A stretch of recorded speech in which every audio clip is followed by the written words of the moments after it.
I'm Bernie Judd, class president in 1951, and have been selected by the very odd process to speak for the class on this occasion. I kind of feel like a guy who had chicken pox in youth and wakes up 50 years later with shingles. Nevertheless, it is wonderful to be here tonight among so many old friends, if I can make out their name tags, and among so many other more youthful and promising graduates. Of course, it's wonderful to be anywhere tonight.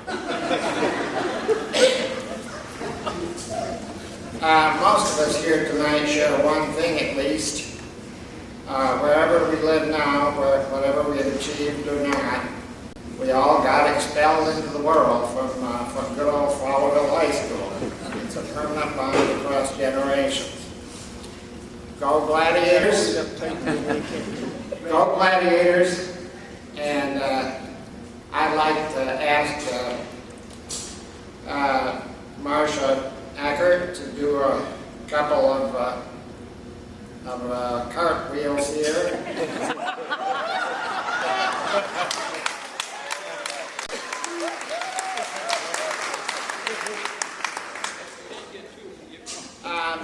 Marcia, it's tough to speak for a class, but on one thing I'm sure we're all unanimous. You did a really fabulous job putting together our 50-year reunion booklet. Yes. I can't imagine the hours and effort you put into that.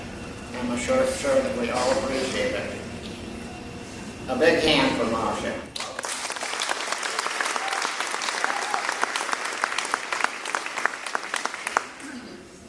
As Marcia's booklet reminds us, we graduated in a class of 35 members. As a group, we were either very good or very lucky. A life insurance company would have made out like a bandit if he'd have sold us each a policy on graduation day 50 years ago. However, of that class of 35 members, I think we have about 25 here tonight, and that's fabulous. Now, we are mortal, and we have lost 3 of the members of the class of 1951. Bill Davids, George Bessert, and Clyde Munsell. Everyone in our class will have his own memory of those classmates and friends. Mine are these: Bill David's sunny smile and irrepressible good spirits. George Bessert, he was a bruising football player and a loyal worker on every school project. Clyde Munsell, who always seemed to know something you didn't. And he probably did. We hope these folks are with us in spirit tonight. They certainly should be in everyone's memory. Now,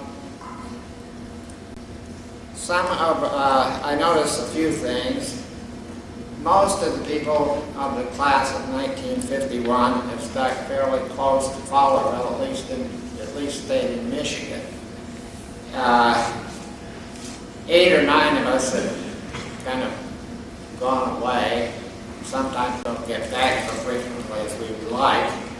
We have no foreign addresses that I've noticed, but it's strange we who have left didn't move to contiguous states. We got really out there. Nobody in Ohio or Indiana, I noticed from the booklet. We went to such sophisticated states as Missouri, Oklahoma, Wyoming, Washington, North Carolina, and of course Florida. But notice, we were so sophisticated that there isn't anybody from California or New York.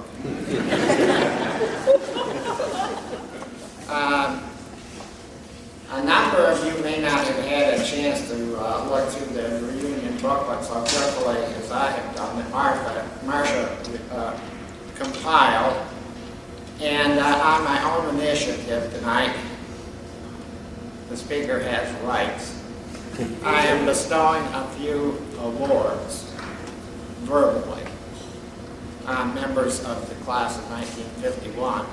Other people have seen some other peculiarities or interesting things, but alas, my first award goes to a lady who is not here tonight, at least as I saw, and that is Marion Joyce Russell for the Earth Mother Award.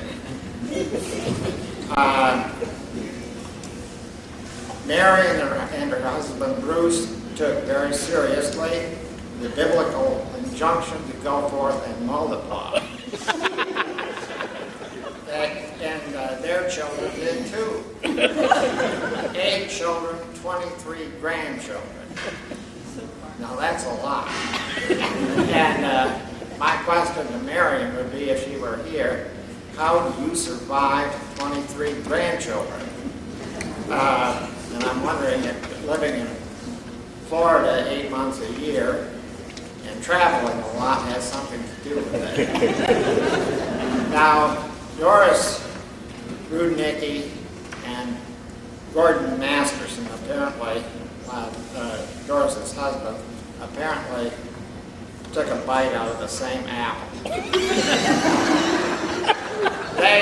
They have 7 children and 11 grandchildren, and Doris would come in a very strong second for Earth Mother. Now,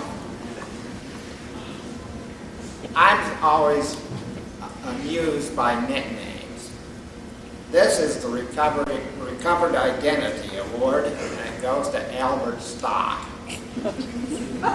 I attended school and played sports with Albert for 4 years, and I always knew him as Mike. And I thought about him as Mike ever since. Names are funny, but how Albert got morphed into Mike, I cannot appreciate. I don't understand. And I'd like sometime for Mike to give me, or Albert rather, to give me an explanation of that. What was wrong with Al? At least in those days. Of course, these things are strange, and I still have no idea how my brother Dennis became Lou to everybody in the universe except the immediate family. Now,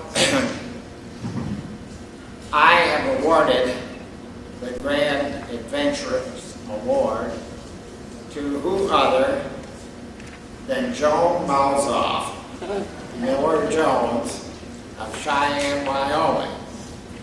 As members of the class who have received her annual Christmas letter or read her brief bio in the reunion booklet will recognize Joan has lived everywhere and done everything. She is a big game hunter, pilot, balloonist, among other things. And her latest goal, friends, is a tandem parachute jump this fall. Joan, if you haven't found a partner yet, now's the time to do some serious recruiting. We're all revisiting our youth. And if you get no takers, maybe I could suggest a couple of names. Now, I decided to award a Mr. Enigma to Rusty Elliott. I hope some of you have looked through your 50th reunion booklet, but if you haven't, I want to make a quotation here. Of his entire life history after Fowlerville High School, Rusty says in our reunion booklet, and I quote, "Bernie knows anything that needs to be known." Period. Now, that's an think it'd make a great opening sentence in a mystery novel. What did Bernie know, and when did he know it? And after all the obligatory twists and turns of the plot, will Bernie's testimony exonerate Rusty or get him hanged? I'd have to think about that a little. Though I'm inclined toward a happy ending, he probably didn't do it.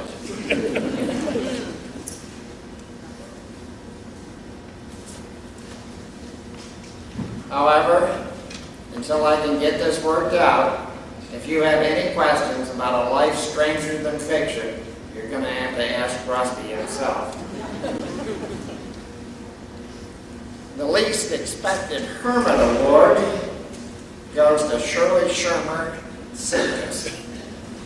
Now you meet Shirley everywhere. The gregarious Shirley of our youth now says she just wants to hang out on this mountain outside Natchez, Washington, where presumably she spends a lot of time seeking her inner self and communing with nature and all.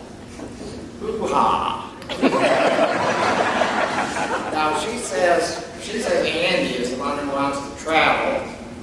Shame on you, Shirley, for isolating Andy in this remote location. I have it on good authority, your very own, that Andy is reduced to recreating himself by feeding the elk these days. And that as a consequence, the herd is increased and also their deposits on your lawn. That is choking your bones enough to make you think so. You can always buy him a new one and get him back on the road. On occasions like this, folks, it is the solemn obligation of the older generation to pass on its collective wisdom so that the young folks will take the right path in life. Unfortunately, I haven't had an opportunity to poll our class as to how they achieved wisdom and rectitude after many trials and tribulations, so I can't share this important information with you. Now, but I'm sure the class of 1951 is as one thinking that we are wiser than we once were. All of that experience of life, knowledge acquired, obligations met, and just plain hanging in there have strengthened us as they've aged us. At least it is a prerogative of age to think so. Cling to that conviction, fellow classmates. No matter you have trouble finding car keys in your pocket, you forget to take the medicines that sustain you, your vision and hearing are going along with your teeth, and the kids are openly wondering whether mom or dad has gone around the bend for good this time. Damn it, we're senior citizens now. We've seen a lot, therefore we're wise, so shut up. Just don't press the point too hard with your doctor or caregiver, or you might be committed.